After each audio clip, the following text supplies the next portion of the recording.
توراب د مرګ وصیت په غور واوره د دې کلو او ښاریو پوښتنه وکړه او دا ټک د سیند په غاړه غاړه ولاړ سه. د توراب صاحب غوندې شاعر به زه فکر نه کوم چې په سلګونو کالو کې بیا موږ پیدا کړو. پوښتنه وکړه او جنازه مې ملکانو په څوکو کېږده. بیا ما ورته وویل حرکت راوکړه خوست کې ګرمي ده راشه کابل ته راشه یخ دی ویسۍ ده درځم. پوښتنه وکړه او زه خلیل او داودزي په ما خبر کړه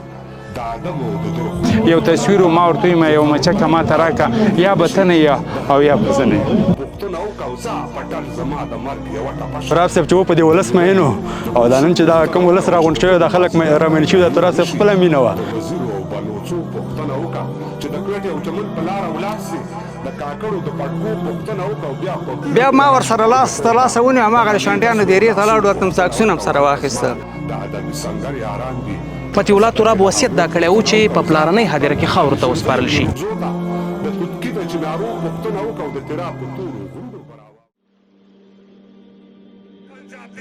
د پښتو ژبې هغه حماسي او انقلابي شاعر چې تلې په خپلو شعرونو کې د یووالي او اتحاد نارې بدرګه کولې. دا هیواد نه د ایران نه د کولاب دی نه د روس د امریکا نه د پنجاب دی دا دیار او هغه یار کله بیلیږي پښتانه په ګنډه تار کله بیلیږي.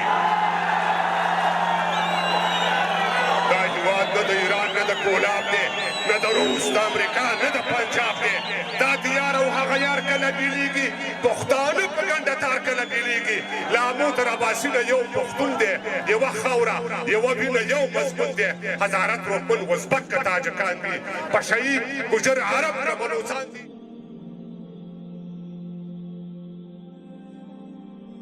هماغه حماسي او انقلابي شاعر چې بیتونه یې د وطن او خلکو د درڅړي کې وې همدا ځانګړتیا وه چې د توراب پر انتقاد هیڅ چا شک نه درلود. بل ته پلار د بل پلار د بل نوکر پارلمان د افغانستان د بربادۍ پرانیستی ور پارلمان خرڅ کا ځان موړ کا په پنشیر او په شمشاد څه کوي څه کوي دین مذهب پښتو رواج هیواد څه کوي. توراب په هیوادنۍ مینه کې دومره مستو چې په هر پردي پالي ښکاره ګزارونه کول. چې اصلاح نه شي زه دا بیا وایم او لا به په دې رښتیا عمرم لا به رښتیا وایم. موږ هم خبرېږو یو او بل راته حالونه وایي له عرق تر موږ را رسېدلي راپورونه وایي چې دغلته 10-12 جمهوریت جوړ دي له ګلخانۍ او مرمري نماڼۍ پرته جوړ دي. وایي چې دغلته 10-12 جمهوریت جوړ دي له ګلخانۍ او مرمري نماڼۍ پرته جوړ دي. دوستم دانش عطا بلبل جمهوریتونه نه دي اتمر جرأت د دوی په خیل جمهوریتونه نه دي. دوی ځان ته خپل تجارتونه او فرمانونه لري اسلام آباد او تر مشهد اوږده لري. توراب د اشغال پر مهال سکوت مات کړ. اشغالګر او د هغو ملګري د خپلو جنایتونو په ترسره کولو وننګول. څوک شته چې د راغلو نه پوښتنه وکړي چې دوی موږ ساتي که په موږ باندې ځان ساتي که په موږ ځان ساتي چې موږ په خپل ځان پوه شو که موږ ساتي نو ساتل ته خدای داسې کېږي چې موږ ساتي او زموږ په انګړ راخېږي.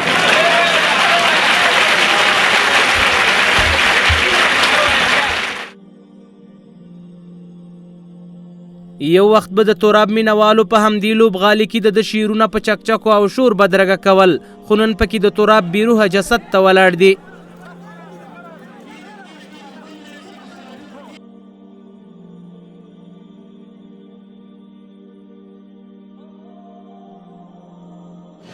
توراب صاحب د افغانستان د درد ترجمان و. توراب صاحب د افغانستان بلبل و. توراب صاحب د افغانستان له درد واقف شخص و.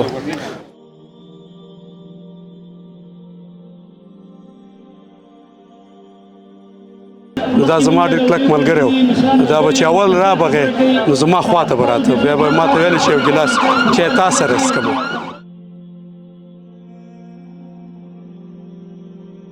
دلته درنه خاموشي غمګین ماحول او د خلکو کتارونه د یو حماسي شاعر روح ته لاسونه لپه کوي. د څنګ یارانې وایي د توراب تشه به تر ډېره ډکه نه شي.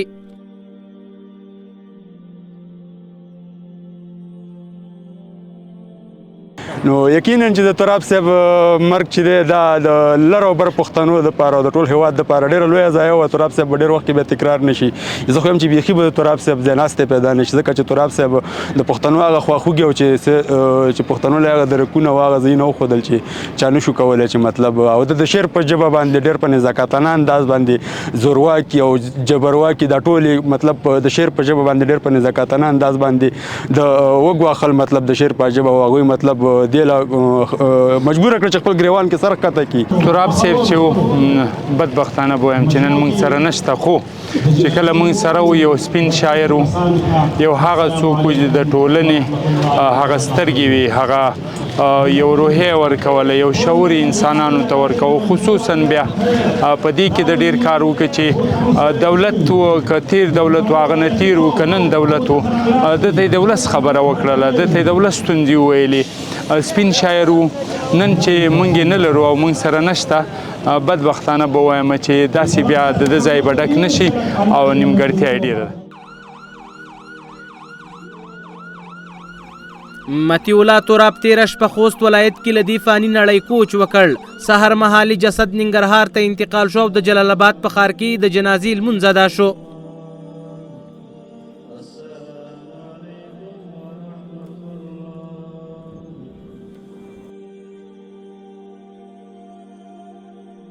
د دغه انقلابي شاعر د دویمې جنازې لمونځ د ننګرهار ولایت خوږیاڼو ولسوالۍ په کوز بیار کلي کې ادا شو.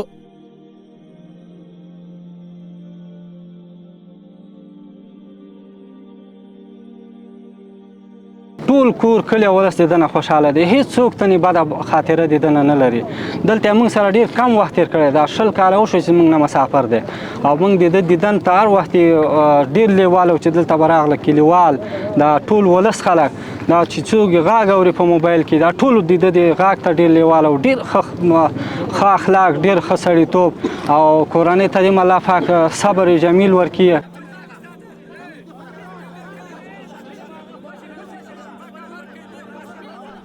مطیع الله تراب له خپل وصیت سره سم د کوز بیار کالاخیلو کې په خپله پلارنۍ هدیره کې خاورو ته وسپارل شو.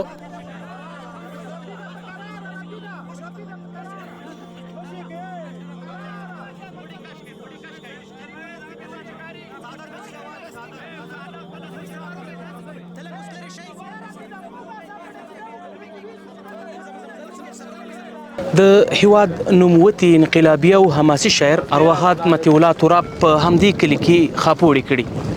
مطیع الله تراب تازه د ځوانۍ مرحلې ته رسېدلی و چې روسانو پر افغانستان یرغل وکړ. له هغې وروسته مطیع الله تراب کوزي پښتونخوا ته هجرت وکړ. له یو څه موده تېرېدو وروسته بیرته د هیواد خوست ولایت ته راغی او شاوخوا پوره 20 کاله په خوست ولایت کې میشت و. مطیع الله تراب وصیت دا کړی و چې په پلارنۍ هدیره کې خاورو ته وسپارل شي. هماغه و چې نن د مطیع الله تراب جسد د خوږیاڼو ولسوالۍ د کوز بیار کالاخیلو کلي کې په همدې پلارنۍ هدیره کې خاورو ته وسپارل شو. مطیع الله تراب څو ورځې وړاندې خپل پلارني ټاټوبي ته په چکر ورغلی او له خپلو همزولو سره یې لیده کاته کړي وه او د ځوانانو د یووالي سپارښتنې یې ورته کړې وې. کلي ته چې راغی ما ته ډېرې خبرې دا چې دوه پکې عجیبه خبرې دا وې چې یوه خبره یې دا وکړه چې ما ته سپین تڼي صاحب وویلې چې ما خپل کلي ته بوځه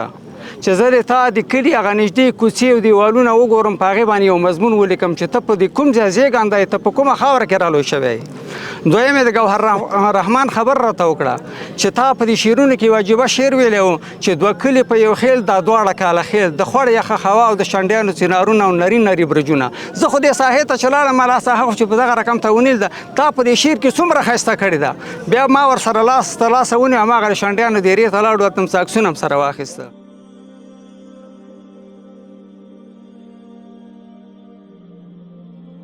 د کورنۍ غړي وایي د مطیع الله تراب له وفات کېدو څو ساعته مخکې ورسره خبرې وکړې او حالات یې د ډاډ وړ وو.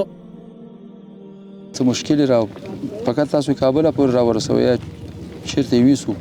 وایي نه دا چا وویل چې دا مریض دی زه خو روغ جوړ یم دا عکس تا ته چا لیکلی دی. ما ورته وویل مریض یې خو وایي نه زه روغ یم. ماښام هم بېګا سره خبرې وکړلې خو ماښام یې دا خبره راته وکړل ته مسج راته وکړې چې اواز مې کار نه کوي مری مې خفه ده او دا مسج راته کړی ما ورته ویل وایس پرې د ده راته لیکلي دي چې مری مې کار نه کوي د بیګا ماښام درته میسج ما ورته وایم نو شمارې نو زه چې شمارې مې کار نه کوي زه مسج درته پرېږدم نو ما به نور څه ورته ویلي وو خو ما بیا هم ورته مسج پرېښولو ما زه دا خو ما خو حرکت راوکړه او چې یو څه چل وکړو بیا مسج رانغی مګر مونځ مې وکړې بېګا داسې ځان مې واچولو مېلمانه وه سترګه مې پټه شوې وه نو په دې وخت کې مې زوی را منډه کړه راباندې ټوپ کې وایي جګ شه تراب صاحب وفات شو الله جګ شوم تر هغې مې یقین نه کېدو چې وفات دی مګر فیسبوک کې به مې کته ورته ناست وم یقین مې نه کېدو کله چې راوړلو چې زه ور وخاتم چغې مې ورته وکړلې ومې خوراولو بس سړي کې چیانه نور موږ نه خو په دغه وخت کې خبرې ولاکه کېږي وروره نه د خبرو جرأت لرو نه ولاکه رانه خبرې کېږي خو فقط دغه یو شی چې ډېر وژړولم نن په نننۍ صحنه کې چې دا خلک ده پسې راتله ده ته یې مینه ورکوله خو دغه هغه نه شو کولی د ده یوه خبره چې ده به د خلکو ته وې چې تاسو تلپاتې تحفه وړاندې کوم چې هغې نه عبارت دی د حضرت محمد صلی الله علیه وسلم تلپاتې السلام علیکم ورحمت الله بس دغه تحفه چې وه ده نن وړاندې نه کړه شو د خلکو ته څونه چې د خلکو ته مې دا تحفه نه وه پکې فرهنګ پالي مړینه د پښتو ادب لپاره لوی ځای بولي او وایي تشه به یې تر ډېره پورې ډکه نه شي چې فکر وکړئ چې په دې تیرو شلو کلونو کې چې تراب صاحب څومره په خلکو ګران شوی او څومره خلک پې خفه شوي نو ډېر کم خلک داسې د افغانستان په تاریخ کې تیر شوي چې نه زر لري نه زور لري نه طاقت لري نه زور استعمال کړی وایي نه خو د زر شته نه د زوره یم منوره کلمه وایي خوله دې ډکه ده له نوره نو ده یوازې کلمه ویلې وایي هغه هم د حق کلمه تاسو خو تراب صاحب تاسو ته معلوم ده چې په تیرو شلو کلونو کې چې افغانستان کې د ډېرو زورورو نه اتار تېر شوی و بهرني ځواکونه و کورني انډیوالانې نو تراب صاحب د یو غره په شان باندې ولاړ و هم د خارجي عواملو په مقابل کې هم د داخلي عواملو په مقابل کې که زه درته ویم کله چې سحر زه د تراب صاحب د مړینې نه خبر شوم نو له خولې نه مې یوه کوکه وتلې چې مه کوه پوښتنه تراب صاحب هغه شاعر و چې د ټولنې هغه اساسي واقعیتونه راخوستل او بیا د شعر په ژبه د ټولنې ته وړاندې کول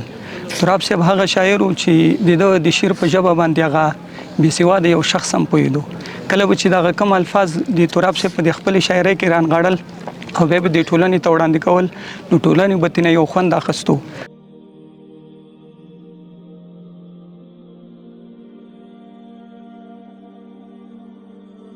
متي الله تراب د ننګرهار خوږیاڼو ولسوالۍ د کوزبیار په سیمه کې زیږېدلی و تېره شپه ناوخته په خوست ولایت کې د 54 کلونو په عمر د زړه د درېدو له امله وفات او په خپله پلارنۍ هدیره کې خاورو ته وسپارل شو